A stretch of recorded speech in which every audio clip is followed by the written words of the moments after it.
this backlash about sex, this concept of sex slavery in the Korean situation. Did you see that coming? And moreover, why do you think that this was so triggering for, let's say, that segment of the left?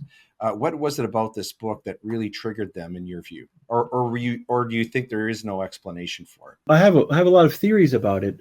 I think that I haven't been on an American campus in quite a while. I'm just watching the news, but this business about supporting Hamas, and now I'm hearing, just things that you wouldn't have expected to hear anywhere outside of, Germany in the 1930s, kill all the Jews and so forth on college campuses in the United States, and support for Hamas, which to me is just beyond the pale. I think that there's something related to the comfort women issue in that those kinds of things are so, embracing an historical lie, or embracing a terrorist organization, or embracing an anti-Semitic call for genocide and so forth. These things are so outrageous because the so-called left has abandoned all of its principles, all of its ideas, and it's now just chaos. Mm-hmm. Mm-hmm. And the only thing that can bind it together is the most extreme shibboleth. Mm-hmm.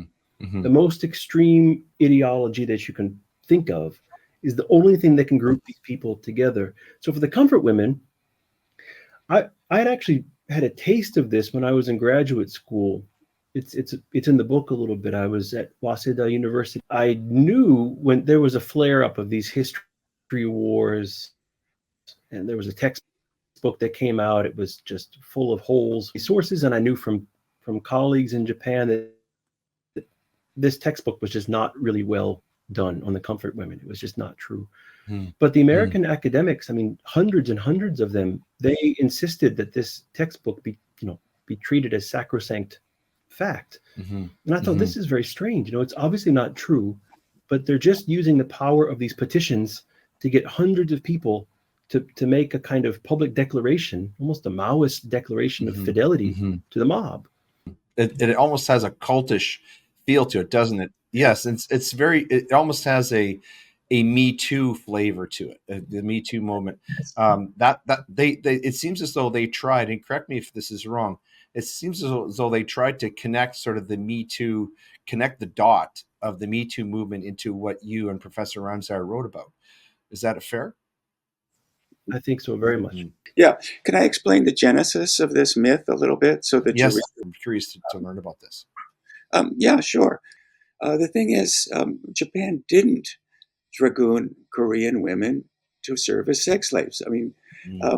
One can have a discussion about, well, what do we make of this claim of war crimes and so forth? But this particular one is simply not true.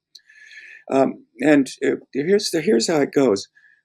If you look at Japanese or Korean newspapers and memoirs and so forth from the 40s, 50s, 60s, 70s, there is no sense of Korean women being forced to go into this and serve as prostitutes, so-called comfort women. But what happened in 1983 is that a Japanese writer, he was a communist, he was also a ex-con, he had served prison time, decided he wanted to sell a book. Actually, in 77, he wrote a book. In 77, he wrote a book and he said, I was working for the Japanese government and I was told to go get some comfort women. So I went over to Korea and promised them one kind of job, a safe job, and then signed them up and sent them off to work as prostitutes. This one didn't sell any books. So 6 years later, in 1983, he published a second book. Said, I used to work for the Japanese government during the war. I was told to go get some comfort women. So I led a posse of soldiers over to Korea, to an island. And we went into places where there were groups of women. We went in with our bayonets drawn, tied them together, loaded them onto a truck, raped them, and then sent them to work as sex slaves. This thing sold enormously. This was wild. The Japanese New York Times equivalent newspaper published article after article about this, something on over a dozen articles. And it became very news. That's when this thing first appeared, when this book appeared. Um, the Korean translation of it appeared at the end of the decade, and now Korean women started to claim that, make demands for compensation, saying this had Okay. me.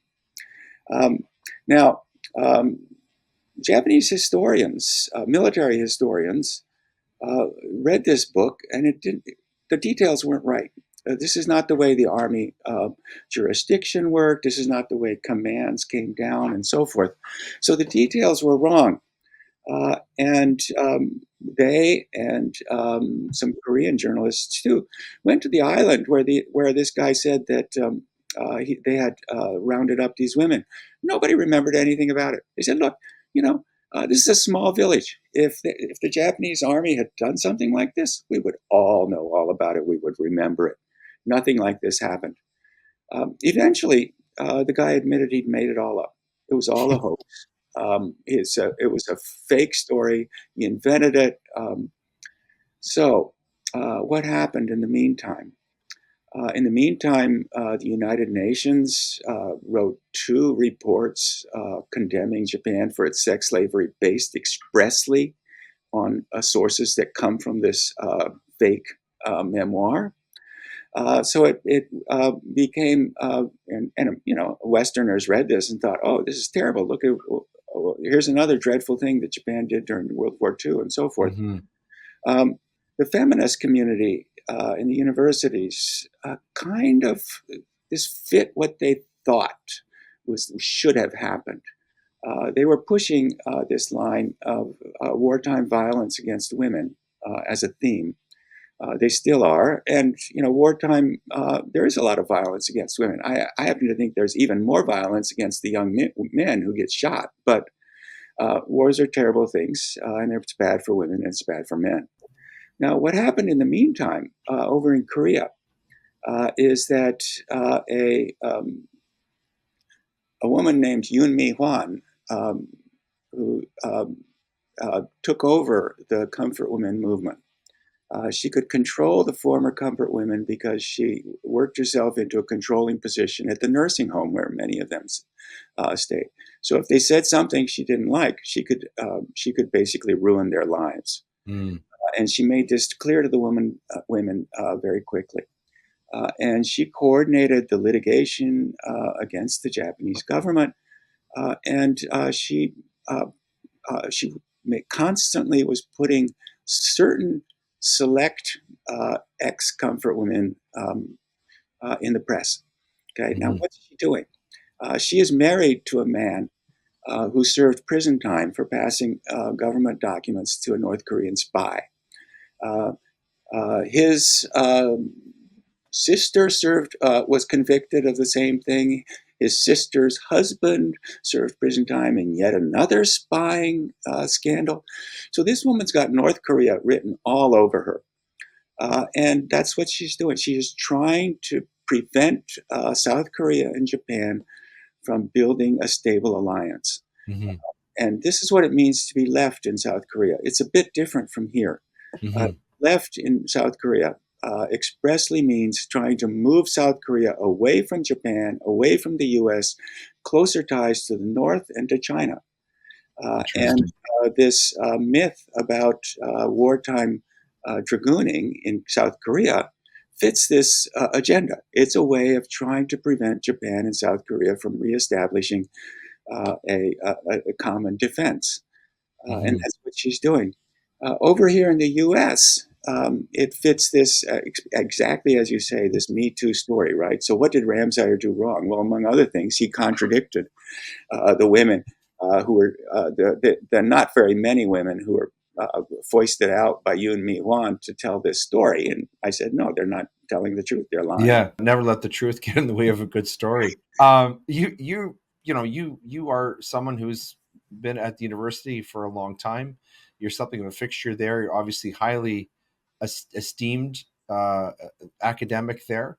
What has this been like for you? This assault on your reputation over exposure, really, of what turns out to be, I think, a very important story that a lot of people want to know about and should know about. But how has that been like for you? How have you dealt with that? It's awful.